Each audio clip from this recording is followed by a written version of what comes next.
April 20th, 2010, 9:45 p.m., Gulf of Mexico. The Deepwater Horizon oil rig is finishing a job. They're sealing an exploratory well 5,000 feet below the ocean floor, the deepest oil well ever drilled. It's 43 days behind schedule.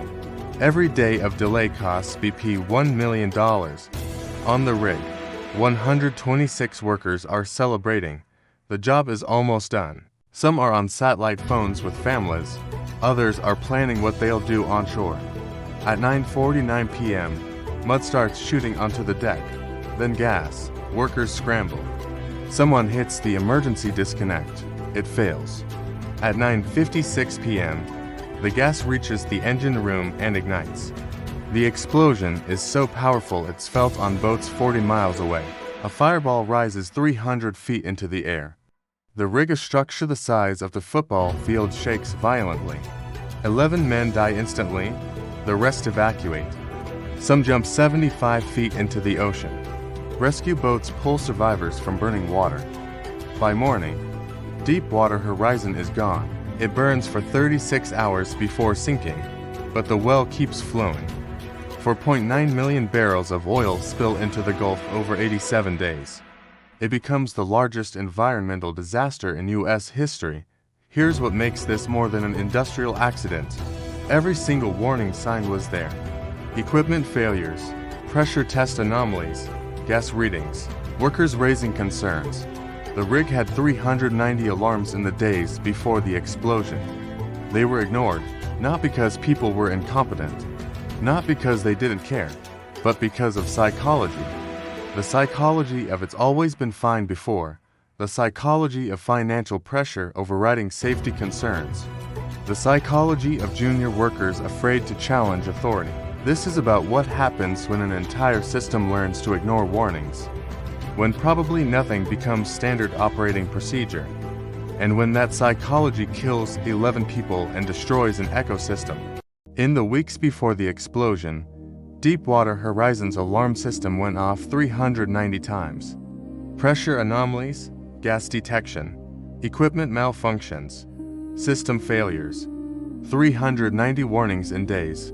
The crew's response: they turned down the alarm volume in sleeping quarters so workers could rest. This wasn't negligence. This was alarm fatigue, when you receive so many warnings that they stop meaning anything. Here's the psychological trap. If alarms go off constantly and nothing bad happens, your brain recalibrates. The alarm stops signaling danger and starts signaling background noise. This is the normalization of deviance at its most dangerous. On Deepwater Horizon, alarms had become routine. Most were false positives, equipment glitches, sensor errors. The rig would alarm, workers would check, and everything was fine. Probably nothing, just another sensor acting up. It's always been fine. Each time an alarm went off and nothing happened, it reinforced the belief that alarms weren't serious. The threshold for this matters kept rising. By April 20th, when legitimate warnings appeared, they looked identical to the 389 false alarms before them. Nobody could tell the difference between noise and signal. There's another psychological factor: base rate neglect. The crew knew statistically that most alarms were false positives. Maybe 95% were nothing. So when a new alarm sounded, their brain calculated 95% chance this is also nothing. But they forgot, even a 5% chance of catastrophe, repeated enough times, becomes certainty. It's like Russian roulette with one bullet and 20 chambers. Each spin, you're probably fine, but if you keep spinning, eventually. The crew had been fine hundreds of times. Their brain interpreted this as "we're always fine." They weren't always fine. They'd just been lucky so far. On April 20th, the luck ran out. One alarm was real. Gas was flooding the rig. Pressure was building. The blowout preventer, the last line of defense, wasn't working. But to the crew, this alarm looked exactly like the 389 before it. By the time they realized it was different, gas was on the deck. 7 minutes later, 11 people were dead. Now ask yourself, what warnings have you normalized? The car makes that noise sometimes, but it always starts. My computer freezes occasionally, but it always unfreezes. My body does this thing sometimes, but it always passes. It's always been fine, until it isn't. The crew of Deepwater Horizon didn't ignore warnings because they were reckless.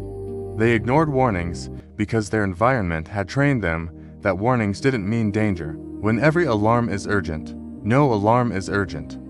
And when the real emergency finally arrives, it looks exactly like everything else you've been ignoring. Here's the number that changed everything, $1 million. That's what every day of delay cost BP. Deepwater Horizon was 43 days behind schedule. That's $43 million over budget before the explosion. And counting. The pressure wasn't subtle. It was constant, explicit. Get this done, move faster, we're bleeding money.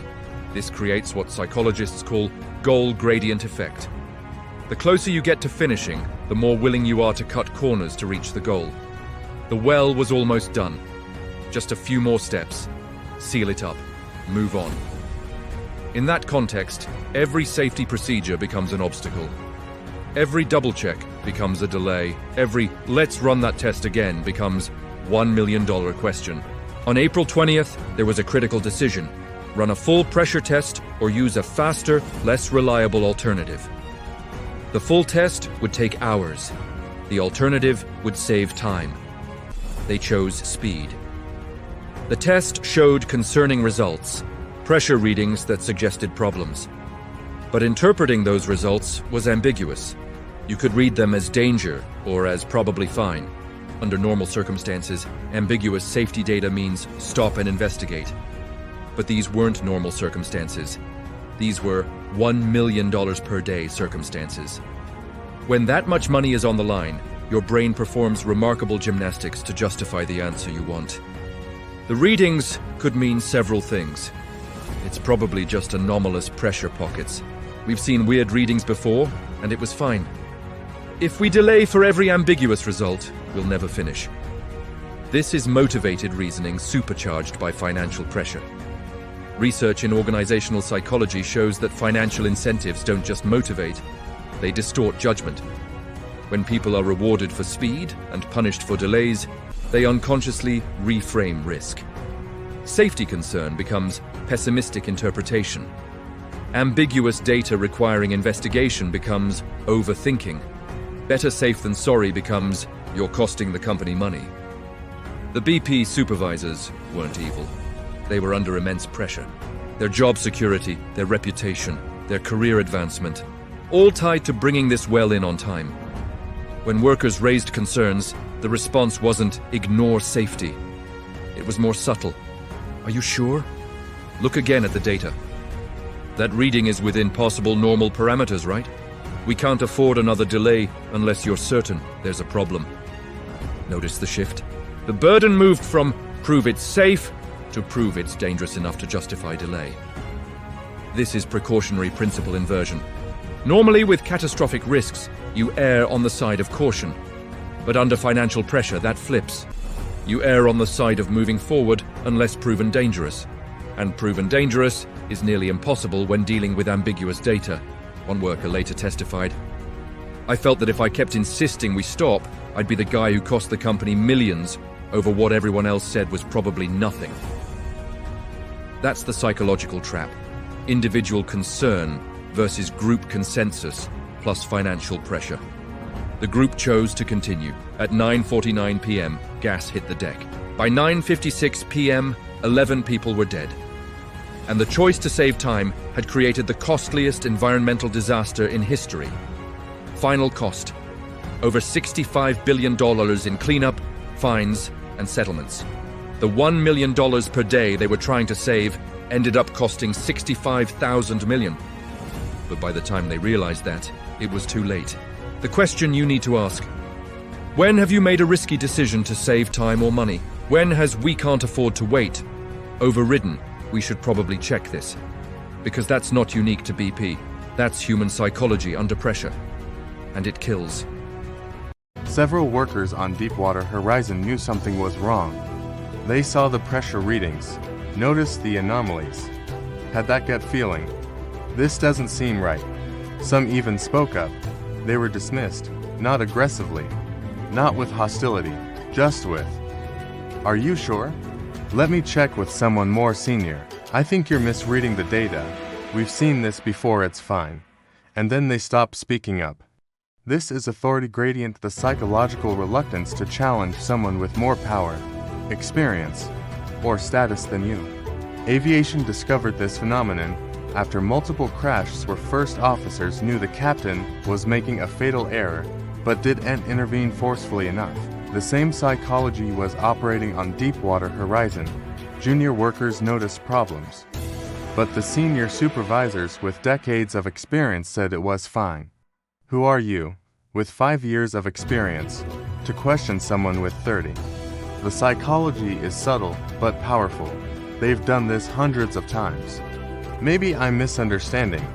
If it were really dangerous, they'd take it seriously. I don't want to look stupid by overreacting. They'll think I'm inexperienced if I keep questioning them. This is pluralistic ignorance when individuals privately believe something is wrong but assume others don't share their concern, so they stay silent. Multiple workers had concerns, but each one thought they were alone in their worry, so none pushed hard enough. There's another factor: diffusion of responsibility. When you're part of a large team, it's easy to assume someone else is checking. Someone more senior, more qualified, more responsible. Surely the supervisor verified the pressure test. The engineers must have reviewed the data carefully. If there was a real problem, someone would stop this. Everyone assumes someone else is being the safety net, so no individual feels personally responsible for pulling the emergency brake. The tragic irony: later investigations showed multiple people had concerns. If they'd known others shared their worry, they might have pushed harder. But in the moment, each person felt isolated, and isolation silences. One worker testified, "I thought about pushing the emergency shutdown, but I figured if it was really that serious, someone higher up would have already done it. I didn't want to be the guy who shut down the rig over nothing." At 9:49 p.m., he realized no one higher up was going to stop it. By then, gas was on the deck. This psychology ain't limited to oil rigs. You've experienced it in meetings where everyone seems fine with a decision you think is wrong. So, you stay quiet. When you notice a problem but assume someone must be handling it. When you defer to authority even though your gut says they're wrong. The lesson from Deepwater Horizon: your concern is probably not unique. Others likely share it. But if everyone stays silent assuming they're alone, the group makes a decision no individual actually supports. The technical term is Abilene paradox. A group collectively decides on a course of action that contradicts the preferences of many individuals in the group. Nobody wanted to continue with ambiguous safety data, but everyone thought everyone else was fine with it. So they continued, and 11 people died. Sometimes the most dangerous thing you can do, assume your concern isn't valid just because no one else is voicing it. After Deepwater Horizon, investigators found a damning pattern.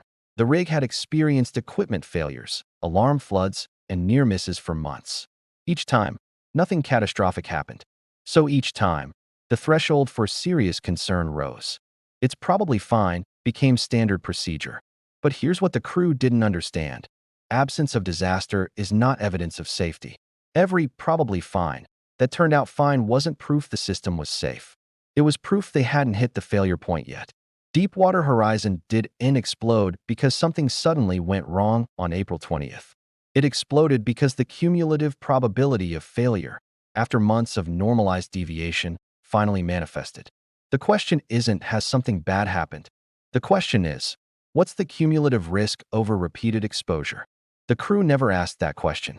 They counted times nothing bad happened, not times they'd been lucky.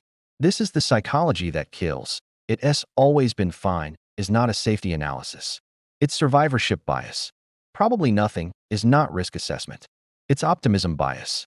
Someone else would stop this if it were serious is not due diligence. It's diffusion of responsibility. The lesson from Deepwater Horizon isn't just about oil rigs. It's about every time you think, "This warning light has been on for months and nothing happened. I've driven home tired hundreds of times without crashing." These symptoms come and go, they've never been serious before. We've skipped that safety step before, and it was fine. Each of those thoughts is the psychology of Deepwater Horizon operating in your life. You're not ignoring danger. You're just pattern matching to previous outcomes. And when previous outcomes were fine, your brain predicts the next outcome will also be fine. Until it's not. The 11 men who died on Deepwater Horizon weren't killed by an explosion. They were killed by the accumulated weight of probably fine decisions over months. One probably fine didn't kill them. The 390th one did. So ask yourself, what are you currently treating as probably fine? What warning have you normalized? What risk have you accepted because it's always been fine before? Because that's exactly what the crew of Deepwater Horizon thought. Right up until 9:49 p.m. on April 20th, 2010, when probably fine became definitely not fine. And by then, it was too late to do anything but run.